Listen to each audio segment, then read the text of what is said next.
All right, take three. Maybe the third time will be the charm.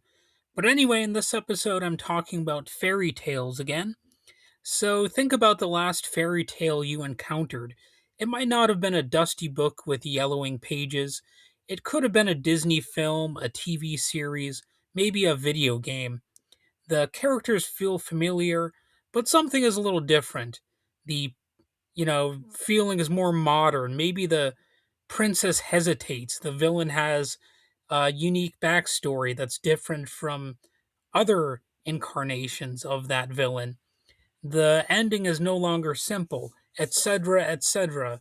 So, in this episode, I'm looking at what happens to fairy tales when they move from one medium to another, from oral storytelling to books, from books to film, and from film to digital worlds. And I'm not going to get too specifically into detail because that's not really exactly what this episode is grappling with. It's just more about like how interesting it is that there are all these different examples, incarnations. So, more specifically, I'm exploring how fairy tale motifs change through what scholars call intersemiotic interpretation. So, wow, that's quite a mouthful of a term, right? So, in plain terms, this means translating a story across different forms of media. So, our focus today is on modern fairy tales and the new existence of an old genre. I'm gonna look at how motifs are reshaped, why those changes happen, and what they tell us about the culture doing the retelling. And what happens to fairy tale motifs over time? Well, academic research under different methods has looked at classic fairy tales and compared them with their modern adaptations across different media. So one example is that no matter the medium, fairy tale motifs rarely remain totally 100% intact. In fact, you might say they never do. I guess that's debatable to what extent, the changes matter. Obviously, they're always going to be slightly different, but, to what extent do these changes fundamentally alter the story? But they're almost always changed, and these changes tend to fall into four main categories. You have first omission. Certain elements are removed entirely. Maybe the violence is softened, grim endings disappear, secondary characters fade into the background. Second, addition. New scenes, new motivations, and backstories may be introduced. Villains might be given some emotional depth. Side characters become heroes in their own right. And of course, this isn't all true just of fairy tales. In different versions of Dracula, for example, which is sort of like a fairy tale story of its own. But you might have different versions of these characters, or, of course, basically any franchise that has different retellings and that sort of thing. But of course, one of the obvious examples is fairy tales. And one of the other changes is things are made more explicit. Ideas that were once implied become clearly stated. Moral lessons are spelled out. Emotions are verbalized instead of assumed. And, that sort of thing. And I guess the fourth thing you might find as a general phenomenon is condensation. I'm not talking about water on the window. I'm talking about complex narrative structures being simplified to fit the limits and pacing of film, television, or digital media. And that can sometimes happen to cater to children, modern child audiences, and their parents. So these changes are not random.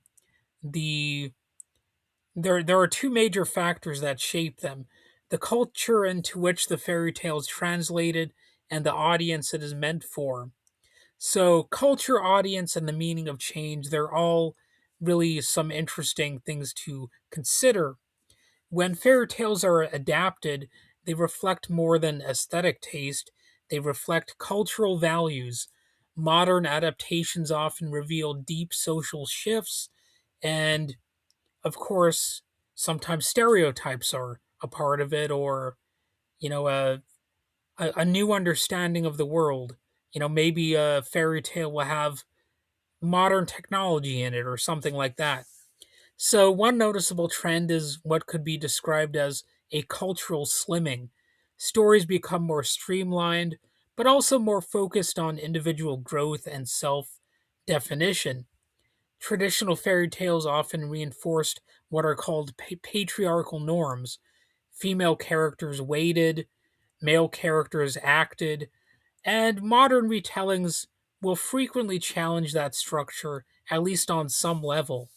So take Cinderella as an example. In many contemporary versions, especially some explicitly feminist ones, she is no longer defined by patience and silence. She questions her circumstances, she makes choices, and some retellings even remove the prince entirely, reframing the story around independence rather than rescue.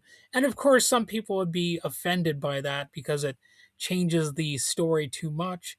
But you you really have to consider the varieties of different story formulas, and you have to wonder, like, should a story just be able to exist in this one version, or should people be able to create all sorts of different versions and maybe not necessarily always get a whole lot of pushback about it. And these changes align with, like I said, feminist reinterpretations of fairy tales, sometimes those that aim to rewrite women's stories in ways that reflect modern values and more current day lived realities. And then, of course, you've got things like the Disney revival and shifting ideals related to commercialism. So, a clear illustration of the sort of shift I'm talking about appears in what is often called the Disney revival period. Princess characters during this era are more complex. Romantic relationships are no longer the sole goal. In some cases, romance is perhaps absent altogether, even. And an example, even though I haven't seen the movie, I'm kind of familiar with the uh, basic premise. The Disney movie Frozen centers on sisterhood instead of some romantic salvation, and Maleficent retells Sleeping Beauty from the villain's perspective, turning moral certainty into moral ambiguity. And these stories still draw from familiar motifs, but they use them differently. They invite audiences to question what heroism looks like and who gets to define it. And obviously, the Maleficent movie would be a pretty solid example of that. Just what the story chooses to pay attention to. Then there is memory of the genre and memory of childhood. Those are other things that are interesting to think about here. Adaptation is not just about innovation, it also relies on memory. So scholars describe this process as a combination of the memory of the genre and the memory of childhood. Creators draw on shared cultural knowledge of fairy tales along with emotional memories that audiences will associate with them. And this is why an adaptation might feel both new and familiar at the same time. There's no necessary correspondence between all aspects of the original text or the original oral telling and the new version, but there is a strong emotional link that the viewer may feel to something old. So even though they're technically sometimes not really seeing a version of the story that was explicitly told before, some people might even accidentally feel like that's how the story always was, or something like that. So, in a way, it can be almost like misremembering. It's interesting, and I suppose a version of that could be if you've seen a movie that was like edited for television, like Like that could be another similar aspect of this phenomenon, like in terms of the false presentation. Or maybe you could just say it's not a false presentation, but a different presentation. If you've seen movies that are edited for television or whatever, you get a different sort of experience. And if that was your only exposure to that story, well, it might seem like it's the only way the story ever was told, or something like that. And it will shape how you perceive that movie or that TV show or whatever. And authors and filmmakers are, they're used to establishing archetypes as mental models. That's sort of what this kind of storytelling is. They reshape stories to match contemporary sensibilities while preserving some of their symbolic power. And the result is a sort of weird feedback loop. Tradition influences innovation, and innovation reshapes tradition. And this happens across media. If you look at something specific, like the case of Little Red Riding Hood, if you consider Little Red Riding Hood, there's never just been one version of the story. In early versions, the story functioned as a warning about obedience and danger. So, you're supposed to sometimes trust the guidance of those who warn you to stay on the right path. And in modern adaptations, it becomes sometimes maybe a story about awareness, agency, maybe even role reversal, just to add like a fresh spin to things. So in films, comics, and video games, Red might outsmart the wolf. She might become the wolf, or we may question whether the wolf is a villain at all, depending on how creative the newer version is. And and it'll be interesting to see as time marches on how many different versions will emerge in the future. There's this intersemiotic translation that shows how flexible fairy tales are. They can absorb new meanings while maintaining their core narrative appeal. And another interesting thing is the fractured fairy tale, which, as I suggested, is part of modern complexity. It's an important trend in the fairy tale universe to have these fractured fairy tales. And these versions use irony, humor, and sometimes inversion to disrupt the black and white morality of traditional tales. Heroes are flawed, villains are sympathetic, endings sometimes are unresolved.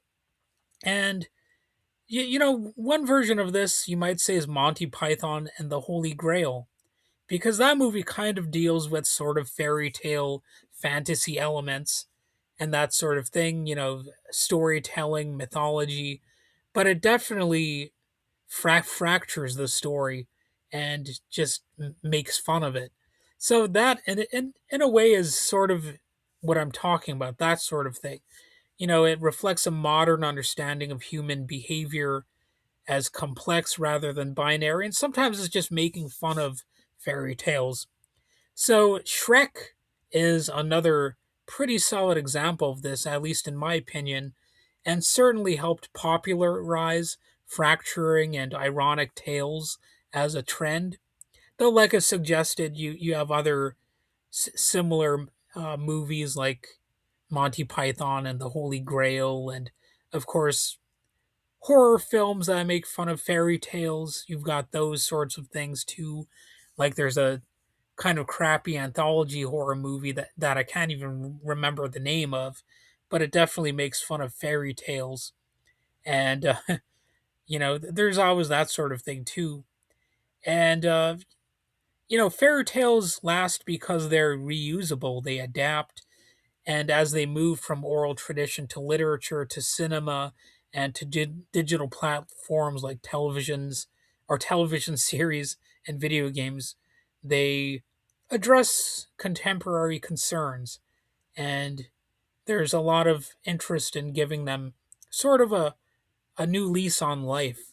So modern retellings explore themes like like I said, feminism, and another dreaded word, social justice. That's something that a lot of right wingers don't want to hear about. And of course, identity. And what about environmental responsibility? Now, I'm not aware of that many fairy tales that deal with environmental responsibility, but I do know, like, as far as modern entertainment franchises, you had Captain Planet was one that was all about environmental stuff. And of course, the Teenage Mutant Ninja Turtles cartoons in the 80s and 90s, those would sometimes have environmental themes. Like I remember a PSA from the Ninja Turtles telling you to cut up your 12 pack rings, those plastic things that surround cans of sody pop, because you don't want animals in the ocean getting caught in them and that sort of thing. So that, you know, those weren't exactly fairy tales in the strict sense, but they're sort of like modern fairy tales. And they do kind of have the same function in a way. And, you know, they I guess they match the theme that I'm talking about more than anything. And at the same time, these stories, they retain their psychological function, even though they might have different roles. And fairy tales help audiences process fear, ambition, loss, and transformation. And that function does not disappear when the story changes form. It just, well, changes form. So the intersemiotic translation of fairy tales shows us that these stories are not just relics, they're living cultural texts that can find themselves in all sorts of different situations and on different sorts of media foundations. So, by undergoing what I talked about, the omission, addition, condensation, and all that kind of stuff, fairy tales, they remain relevant across generations, and they change because culture changes, which isn't always a bad thing. And as long as societies continue to evolve, fairy tales will continue to evolve with them, preserving their essence or some elements of their essence while learning new ways to speak to us. And that is the quiet power of an old genre that refuses to fade away.